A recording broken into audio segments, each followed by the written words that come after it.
It was 2:47 a.m. when the final subway train left downtown Chicago.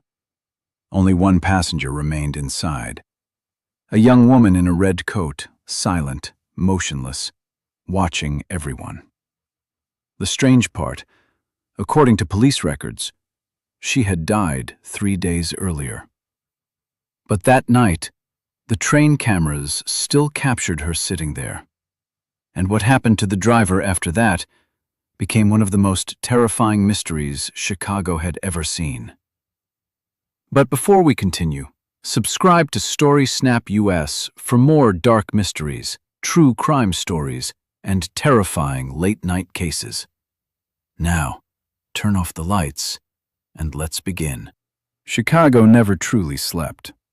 Even at nearly 3 in the morning, distant sirens echoed through wet streets, while neon lights reflected off rain-covered sidewalks. And deep beneath the city, Marcus Hill prepared for his final subway route of the night. Marcus was 42 years old, quiet, disciplined, and known by co-workers as the driver who never panicked under pressure. For 11 years, he had followed the exact same routine. Clock in, drive the route, avoid trouble, go home before sunrise. Simple. At least, it used to be. Because on October 17th, something boarded his train that should not have existed. Marcus started train 88 at exactly 2:31 a.m. The subway cars were nearly empty. A homeless man slept near the back. 2 exhausted college students argued quietly over headphones. An elderly woman sat near the front reading a magazine. Everything felt normal, safe, predictable. And that's exactly why Marcus immediately noticed her. At Harrison Station, the subway doors slowly opened. A woman stepped inside. Red coat, long black hair, pale skin. No umbrella despite the storm outside. But what truly disturbed Marcus was the way she moved. She didn't walk normally. She glided, slowly, silently, almost like her feet barely touched the floor. Every passenger looked at her. Even the students stopped talking. The atmosphere inside the train suddenly felt heavier, colder. The woman walked to the very last row of the final car, then sat down and lowered her head, completely still. Marcus stared through the driver mirror. Something about her felt wrong, very wrong. And then, she slowly looked up, directly at him, not blinking, just staring. The train continued deeper into the tunnel, but Marcus couldn't shake the feeling that the woman was watching his every movement. And unfortunately for him, she was. What Marcus didn't know was that the next radio call would change his life forever and reveal a secret that should have stayed buried. At exactly 2:46 a.m., Marcus's radio crackled. "Control to train 88, respond." Marcus grabbed the receiver. "This is Marcus, go ahead." Static hissed through the speaker. Then the dispatcher answered nervously. "Marcus, did anyone board your train at Harrison Station?" Marcus glanced at the mirror again. The woman still sat there, motionless. "Yeah," he replied slowly. "One woman, red coat. Why?" Silence, then heavy breathing. "Marcus," the dispatcher whispered. "Police are currently at Harrison Station." Marcus frowned. What happened? The next sentence made his stomach tighten instantly. "A woman was pushed onto the tracks tonight." Marcus froze. "She died before paramedics arrived." Marcus looked back toward the mirror. The woman slowly lifted her face, smiling. The dispatcher continued speaking. "Witnesses say she was wearing a red coat." Marcus nearly slammed the emergency brakes. The train shook violently. Passengers screamed in confusion, but the woman in red never moved, not even slightly.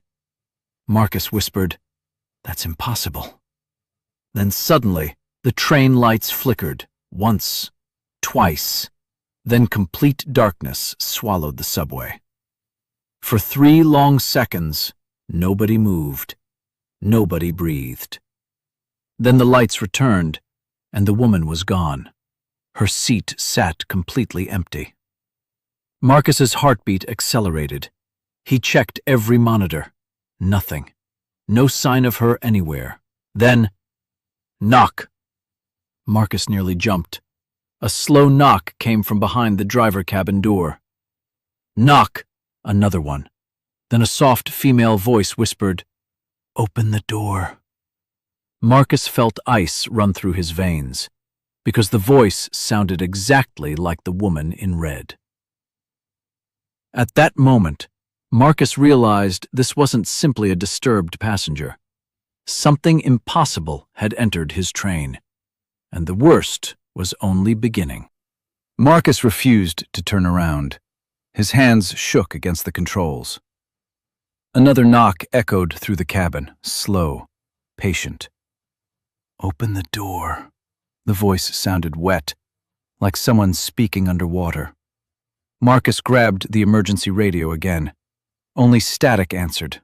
Then suddenly, a scream exploded from the second subway car. Marcus switched to the security monitors. The elderly woman was gone. One college student stood pointing toward the rear car in terror. The other student looked seconds away from panic. Marcus switched cameras again. Rear car, empty.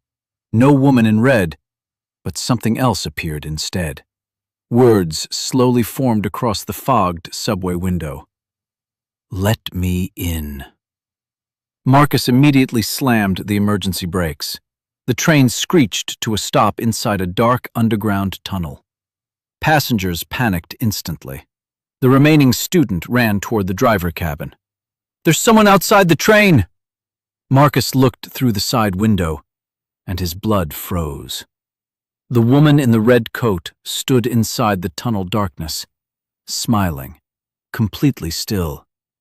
Then, she began walking toward the subway. But something about her movement looked horribly wrong. Her legs bent unnaturally with every step, like broken bones twisting beneath her skin. Marcus locked every subway door manually. Then came the impossible sound. Knock, knock, knock. Someone was knocking from outside the moving subway train. The student began crying. Marcus checked the cameras again. Nothing. No woman. No movement. Then the student suddenly whispered, "Where's Tyler?" Marcus turned. The second student had vanished. No scream, no footsteps, nothing. Just gone. Then the remaining student pointed toward the tunnel glass. Written in fresh blood were 3 horrifying words. "You left me." And the moment Marcus read those words, a memory he had buried for days suddenly came rushing back. A memory connected to the woman in red, and a mistake he could never undo. 3 nights earlier, a woman had died at Harrison Station. Marcus remembered hearing co-workers discuss it after their shifts. At first, it sounded like a tragic accident, but there were rumors. Witnesses claimed the subway driver hesitated before stopping the train.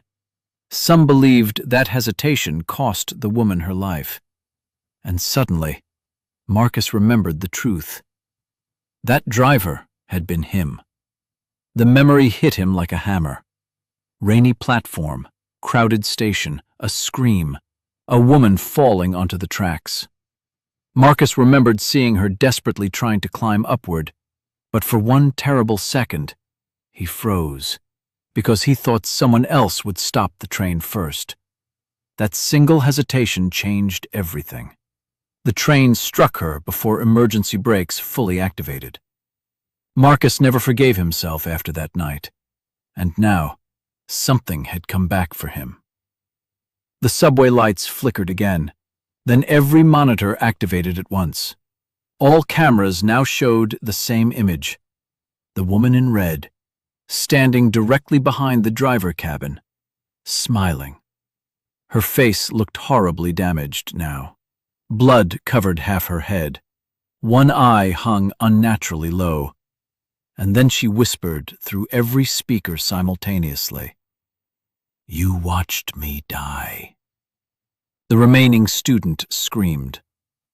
Marcus finally unlocked the cabin door and pulled the terrified boy inside. But the moment the door closed, the knocking stopped completely. Silence filled the subway tunnel. Then came a new sound. Footsteps.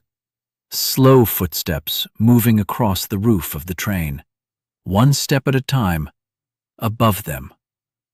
Marcus whispered, "She wants me." The student stared at him in horror. Then the emergency lights turned red, and the subway began moving again on its own, without Marcus touching the controls, straight into the darkness ahead. But the train wasn't following its normal route anymore. Something else had taken control, and it was leading them somewhere Marcus prayed he would never see again. The subway accelerated deeper underground, faster than safety limits allowed. Marcus tried the brakes. Nothing worked. The student cried uncontrollably as tunnel lights flashed past. Then suddenly, the train exited into an abandoned station. Dust covered the walls. Broken signs hung from the ceiling. Marcus stared in disbelief. This station had been closed for over 20 years. The subway stopped by itself. Then every door slowly opened. A cold voice echoed through the speakers. "Last stop." The student begged Marcus not to leave, but Marcus already understood. This wasn't random. The woman wanted him here, and if he refused, more people would die. Marcus stepped onto the abandoned platform alone. The doors closed behind him instantly. The train pulled away with the student still inside, leaving Marcus trapped in silence. Then he heard footsteps. The woman emerged slowly from the darkness ahead, her red coat soaked with blood, her face broken beyond recognition, but her eyes still filled with anger. "You left me there," she whispered. Marcus's voice shook. "I'm sorry." The woman moved closer. "You could have saved me." Tears filled Marcus's eyes. "I know." For several seconds, the station became silent. Then Marcus noticed something horrifying behind her. Dozens of shadowy figures standing in the darkness. Passengers, victims, people who had died in subway accidents over the years, watching silently, waiting. The woman pointed toward the tracks. "Join us." Marcus stepped backwards slowly. Then suddenly, the station lights exploded. Darkness swallowed everything, and Marcus heard screaming all around him. Not one voice, hundreds. The dead surrounded him from every direction. Cold hands grabbed his arms, his legs, pulling him toward the tracks. Marcus screamed desperately. Then one final subway train suddenly appeared from the darkness at full speed. Its headlights blinded the station, and standing inside the driver cabin was the woman in red, smiling. The train slammed directly toward Marcus, and then everything went black. The terrifying end. Chicago police finally located Train 88, abandoned near inactive tunnels beneath the city. Inside the subway, they found no passengers, no student, no Marcus, nothing. But investigators discovered something deeply disturbing. Every security camera inside the subway had been erased, except one. The final recording showed Marcus standing alone inside the driver cabin at exactly 3:03 a.m., terrified, crying, begging someone for forgiveness. But according to police, he appeared completely alone. Then the footage ended suddenly after Marcus screamed and looked behind him. Marcus Hill was never seen again. Police officially declared him missing. But the story didn't end there, because weeks later, subway workers began reporting strange sightings during late-night routes.